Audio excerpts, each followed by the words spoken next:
मेरी आंखें लाल आंखें नम मेरी शक्ल दे I mean, comparison I'm sure is going to happen, but the good part is that this is not a sequel, it's a franchise. The characters are very, very different from the previous. The story is very different. I've done some 7 films with Mad Dog. This is my 8th. I don't think they need to keep me happy at all. Oh, no, but you know, after the box office numbers of Chhawa, I think the favoritism has changed a bit.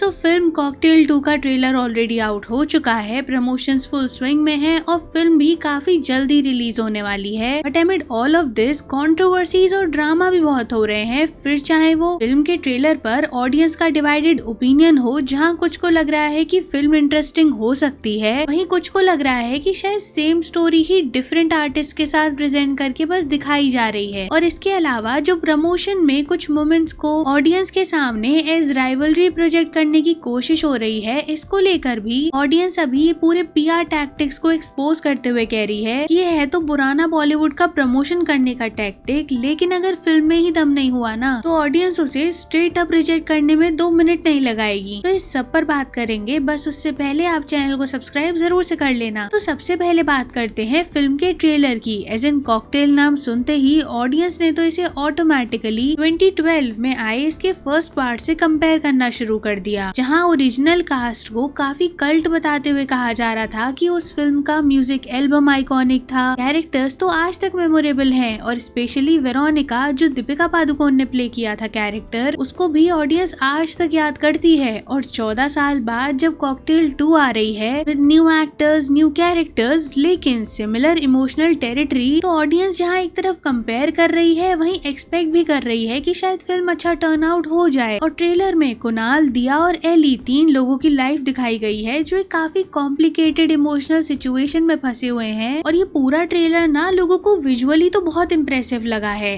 As in foreign location, stylish cinematography, music और वही बॉलीवुड की classic rom com energy. But एक section of लोग यहाँ वो भी हैं जिन्हें ऐसा लग रहा है कि कहानी बहुत फेमिलियर हो गई है, क्योंकि चलो माना कि एंटरटेनिंग टर्न आउट हो सकती है फिल्म, लेकिन जितना भी ट्रेलर में दिखाया गया है उसे देखकर ऐसा नहीं लग रहा है कि कुछ नया प्रेजेंट करने की कोशिश हो रही है। एज इन वही similar story with new actors ही दिख रहा है बस वहाँ। और इसका सबसे बड़ा रीजन लोग दे रहे हैं कि फिर से वही रिलेशनशिप का लव ट्रायंगल ये पूरी स्टोरी का सेंटर बना हुआ है। अब हालांकि देखो, जब ऐसे किसी कल्ट फिल्म का सीक्वल आता है ना तो ऑडियंस ऑफ कोर्स कुछ नया एक्सपेक्ट कर ही रही होती है, और क्योंकि वो एक नॉस्टैल्जिया अटैच होता है तो कंपैरिजंस ना ज्यादा ही लाउड हो जाते हैं। और एग्जैक्टली कॉकटेल के केस में भी ना कुछ वैसा ही हो रहा है। Now moving forward from trailer to promotions, अब क्योंकि फिल्म जो है वो कुछ ही दिनों में रिलीज होने वाली है, तो जो प्रमोशनल इवेंट्स हैं वो भी काफी बढ़ चढ़ कर हो रहे हैं। और साथ साथ कुछ राइवलरीज भी दिखाई जा रही हैं जो इंटरनेट को तो क्यूरेटेड ही लग रही हैं। एज इन स्पेशली कृति और रश्मिका के बीच में कुछ old rivalry kind of situation को इंटरनेट पर दिखाने की कोशिश की गई, जिसे ऑडियंस ने तो रिजेक्ट करते हुए कह दिया कि बॉलीवुड का ये बहुत पुराना फंडा है कि लीड एक्ट्रेसेस के बीच में ऐसे कैट फाइट वाली सिचुएशन को क्रिएट कर दो जिससे ज्यादा बात हो सके इसके बारे में। मतलब ये चीज ना स्पेशली तब हुई थी जब कोई प्रमोशनल म्यूजिक इवेंट था जहाँ पर कृति ने ये बोला था कि मेरा सॉन्ग लॉन्च हो रहा है, और वही रश्मिका ने भी इक्वली प्लेफुल टोन में कह दिया था कि तुम्हारा मतलब है कि मेरा सॉन्ग लॉन्च हो रहा है, जिस पर ऑडियंस तो हंस रही थी, उन्हें सब कुछ नॉर्मल लग रहा था कि एक अच्छी बॉन्डिंग सरकाज़म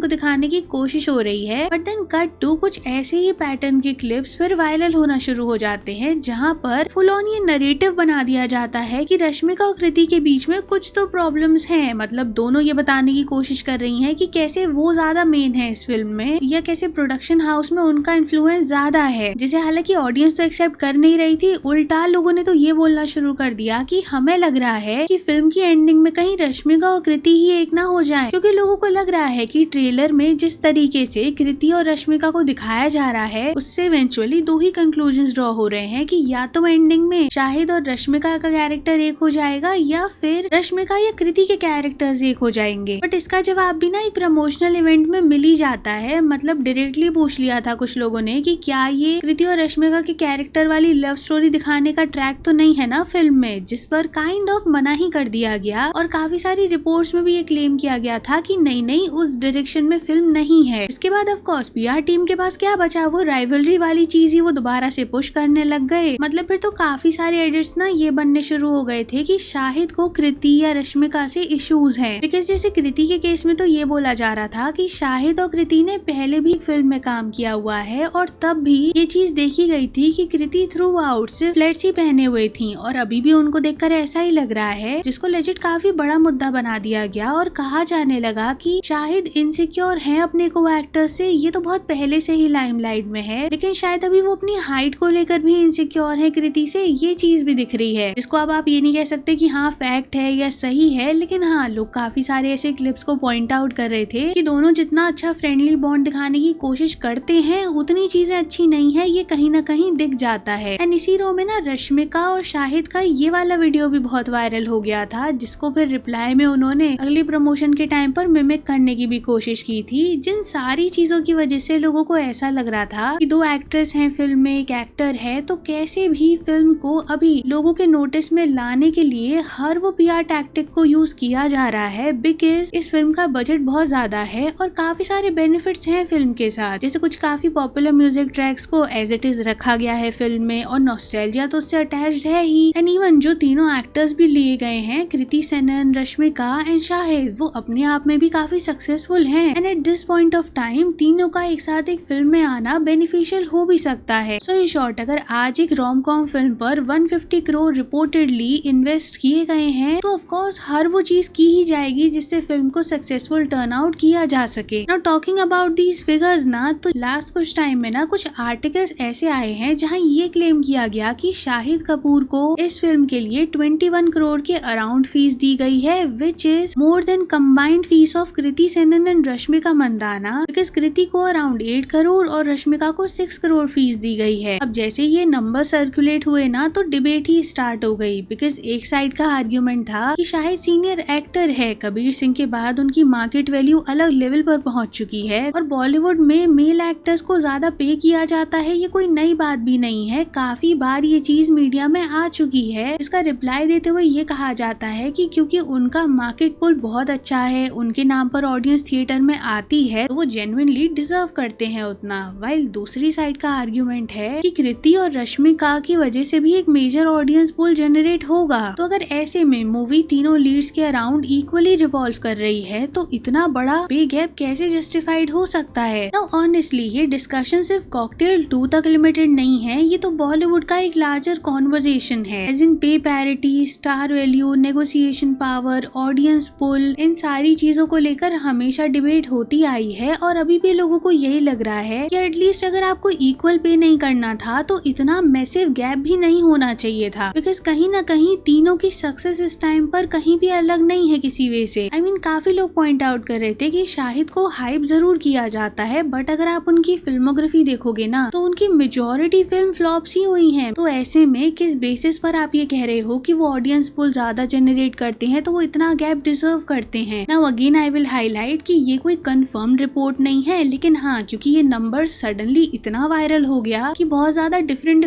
लोगों के रिएक्शंस आने लग गए इस पर। बाकी तो अब आप लोग बताना कमेंट्स में कि इस पर आपका क्या ओपिनियन है। And don't forget to like and share the video, subscribe to the channel and thanks for watching.